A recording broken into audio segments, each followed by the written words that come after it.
If you tuned in to the race this weekend, then you already know this wasn't just another routine event on the schedule. This was one of those races that reminds everyone exactly why NASCAR can be so unpredictable, so intense, and honestly, so chaotic. It had that feeling where things seemed fairly normal for a while, like the race was settling into a rhythm, and then, out of nowhere, everything completely unraveled. The kind of moment where one incident changes everything in a matter of seconds. And what makes this race even more interesting is that it didn't just produce one major storyline, it gave us two. The first is the crash itself, a late race incident that completely flipped the outcome for several drivers. A wreck that took out a car that looked like a serious contender, collected multiple others in the process, and left fans trying to piece together exactly what went wrong.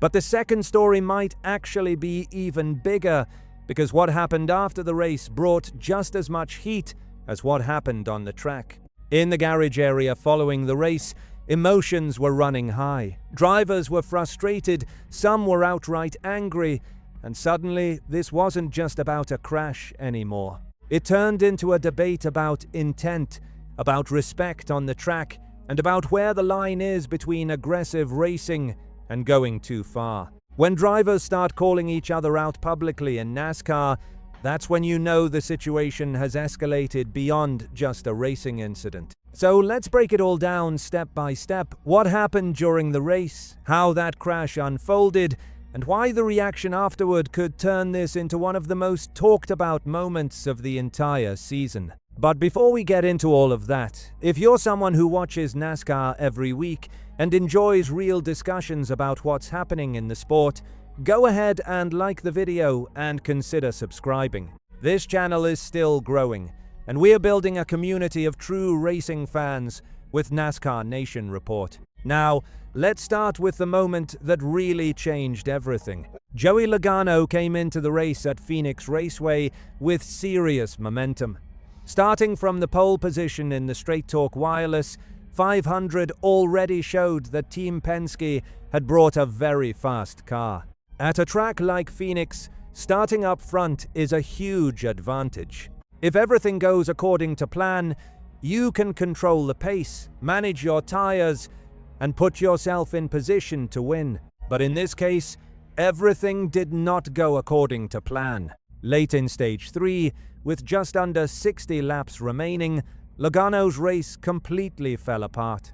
On lap 254, a situation developed heading into Turn 1 that escalated almost instantly. Logano moved up the track, and at the same time, AJ Allmendinger was already there. As Logano came up into the racing groove, he crossed into Allmendinger's line, and the contact between them was just enough to trigger disaster.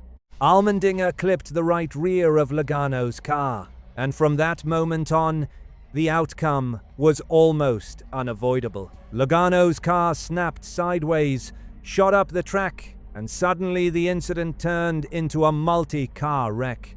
At a place like Phoenix, when a car loses control in traffic like that, it doesn't take much for things to spiral. Drivers behind them had nowhere to go. Chase Elliott got caught up in the chaos. Allmendinger's car was damaged from the initial contact. Josh Berry arrived on the scene with no time or space to react. It was exactly the kind of chain reaction crash that drivers fear. Once it starts, it's out of everyone's control. Afterward, Berry described it in the simplest way possible. Wrong place, wrong time. And honestly, that sums it up perfectly. When a wreck like that happens in the middle of the pack, even the best drivers in the world can't always avoid it. From Logano's perspective, he later explained that he simply ran out of room entering the corner. But by that point, it didn't really matter. The damage was severe, his car was destroyed, and a driver who had started on pole and looked like a legitimate contender was suddenly out of the race. And what made this even more complicated is that this wasn't the first incident involving Logano that day. Earlier in the race, another situation tied to him had already contributed to a crash that took out Ross Chastain and Austin Cindric. So by the time the late race wreck happened, there was already tension building among several drivers. Which brings us to the second and arguably bigger story, the reaction after the race. Once the checkered flag fell, the focus quickly shifted from the track to the garage. Multiple drivers began speaking out about what had happened, and the tone of those reactions made it clear that this wasn't being brushed off as just another racing incident. Some drivers openly criticized the moves that led to the earlier crash, describing them as unnecessary and overly aggressive. One driver involved in the wreck pointed out how dangerous restarts can be, with the field tightly packed together, and emphasized that decisions made in those moments can have major consequences for a lot of people. But the strongest reaction came from Ross Chastain, who is known for being outspoken and direct. After the race, Chastain suggested that the contact might not have been accidental. In his view, it felt intentional or, at the very least, questionable enough to raise concerns. He even connected the situation to the previous race at the Echo Park Automotive Grand Prix. Following that event, members of Chastain's team had been penalized by NASCAR for an illegal setup, though Chastain himself was still allowed to compete. According to him, that situation may have created tension within the garage, and he hinted that it could have influenced how other drivers raced around him. Chastain went as far as suggesting that Logano might have been trying to take him out, something that, when said publicly, immediately raises the stakes. That kind of accusation doesn't just disappear.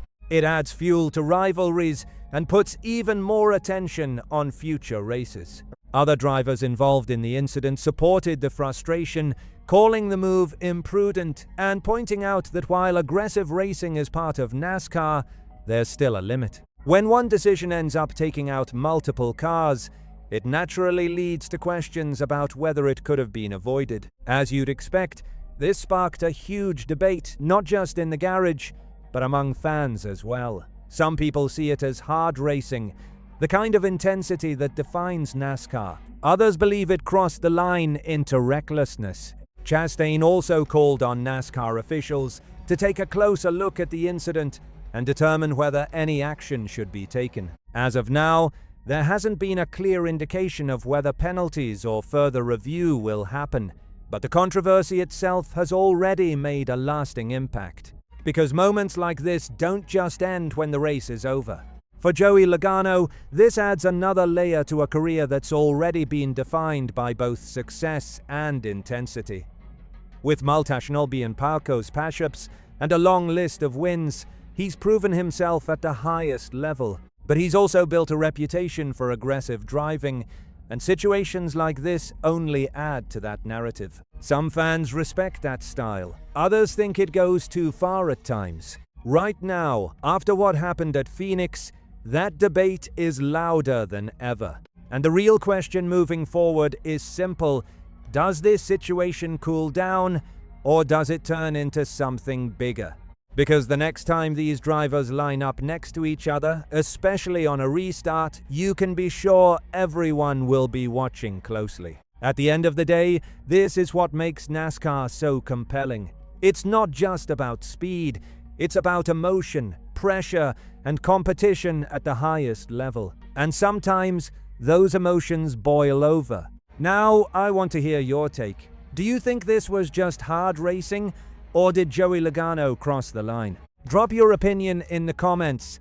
And if you enjoy real NASCAR discussions with fans who follow the sport every week, make sure to like the video and subscribe. NASCAR Nation Report is still growing, and we're pushing toward that first big milestone of 10,000 subscribers.